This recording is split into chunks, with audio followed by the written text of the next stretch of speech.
first in Ethiopia. They never occupied and dominated and conquered Ethiopia totally. And that's because King Menelik understood he needed more than just spirituality, because a lot of the Africans in other parts of Africa, they depended on their spiritual system. But when you're dealing with a group of people like the white supremacists who were not spiritual at all, you're going to lose. So King Menelik, he used his spirituality, but he understood that he had to be practical. So King Menelik, he got guns that rivaled the guns of his enemies. And when the Italians came into Ethiopia to try to defeat him, King Menelik used his guns and used his weaponry to fight them off. What Ethiopia was able to achieve was nothing short of military genius. They struggled certainly with Italy for maintaining their independence. But I think what they were able to do was to use the land to their advantage. They were able to strategize, and they really outthought the enemy. And they were underestimated, let's face it. I think they were their military power was underestimated. And so when you had all of this in the psyche of a people, this notion of empire and kingdoms and defending ourselves against the Greek army, the Roman army, the Turkish army, the Persian armies, what's some little rinky-dink Italians? We can handle this, and they handled it. And when King Menelik in Ethiopia defeated the Italians, what's interesting, the Western media started to portray King Menelik as a white man. So this man was clearly a black African brother. There was pictures of him in the whole nine, but the Western media started to show cartoons and images of him as being white because they didn't want to let the world see that the European had been defeated by this African man.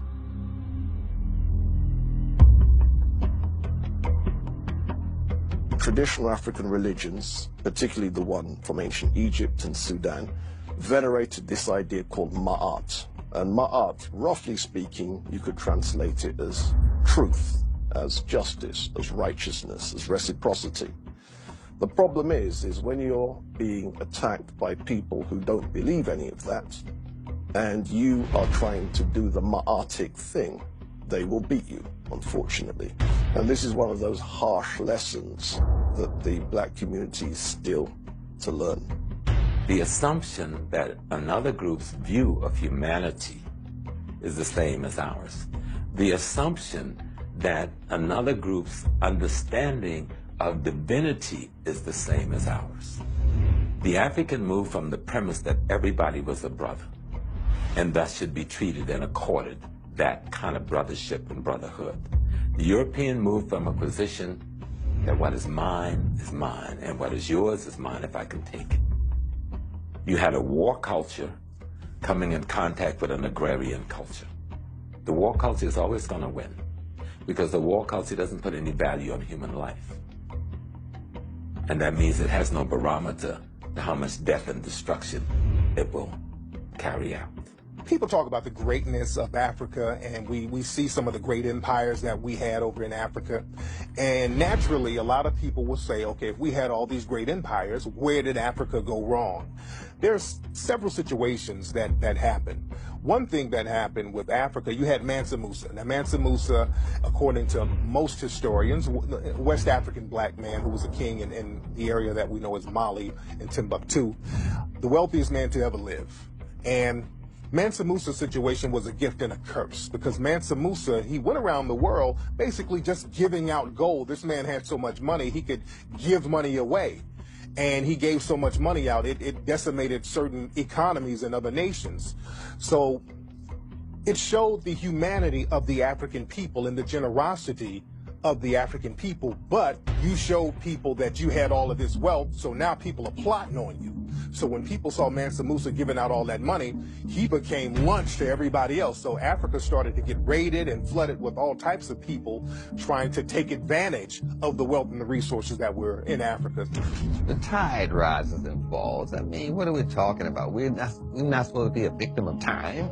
When you're going into Africa when it was falling, when it was old and worn out, trying to nurture and educate the East Indians, the Chinese, and the Europeans. We were trying to help all of these people to raise them up to a higher level, and they wore us out. Even today, you'll get worn out if you talk to a certified Negro under warranty. They will wear you out. We didn't take military matters seriously. We didn't take warfare seriously. And I'm aware that the propaganda where the West presents, such as the Zulus, as a highly militaristic nation. Unfortunately, we needed a lot more Zulus and a lot more people on that militaristic thing, because historically that's where we were weak. I don't know why Nubia fell, besides all nations fall. Rome fell, Greece fell, the current empires you're in are going to fall and new superpowers are going to come. So yeah, we failed. Kings died. Other people mishandled money. The same thing that happened with your grandmama inheritance after she died. The same thing. Some of your cousins went and wilded out with it. The other of your cousins took it and created their own little things. The same thing happened, but the question is, how do we create in Israel? How do we create in India? How do we create a Germany? How do we create something for us? Because we need something, you know? Dr. John Henry Clark was like, we're yelling that we want a nation, and it's nation time, and we don't even know how to build a train. The Japanese bought one train, reverse engineered that train, now they're selling trains. Any nation fails is you don't want it to fall again. So ultimately, if I wanted to find out why any black nation failed, I would go to the most recent one, because the most recent one works by our recent standards of governing and governance, and that would be Haiti. Why did Haiti fail? Haiti was sabotaged by France. Haiti was looted, and she was sanctioned globally. Haiti offered any blacks anywhere in the hemisphere, from the Dominican Republic, the United States, if you can escape from slavery and get here, you're a free man, and we protect the integrity of your freedom. That is what the anger against Haiti was about. Haiti was the first free republic that offered freedom to any enslaved people, black or white, from anywhere. If you make it to these lands, our army will protect your integrity. For 444 years of the European enslavement of African people, you had the best and the brightest of African people steadily taken out. And then after that genocide, after that Holocaust, Europeans decided that they were going to go in now after the Berlin Conference and control the land for another 88 years. So Africa has only been free for less than 50 years, but is still suffering from the ravages of 444 years of slavery, 88 years of colonization. You don't recover from that automatically unless there are plans in place to aid your recovery. After Europe was destroyed during World War I and World War II, you had the Marshall Plan and other plans that were implemented by the United States in order to rebuild Europe. Look at photographs of London, photographs of Paris after the war, after the bombing, and then see what American aid did 20 years later to rebuild those cities. So we think that Europe has always looked like that. No, Europe has had more wars than Africa has had, but they've had access to resources to rebuild. Africa hasn't had the ability to rebuild. There was no revolution there. There was no independence granted.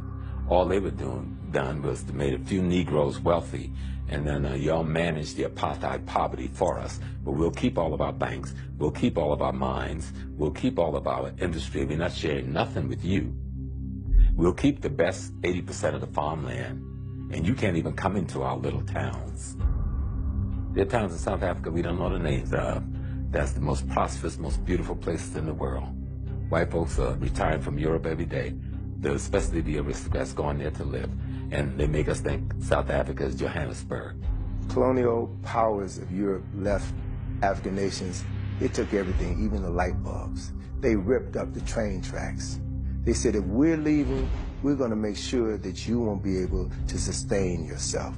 And they destroyed everything. It's no different than what happened in America after emancipation. When they left, they destroyed all. Guinea is one of the classic cases. They even took the toilet paper. They took everything out of Guinea.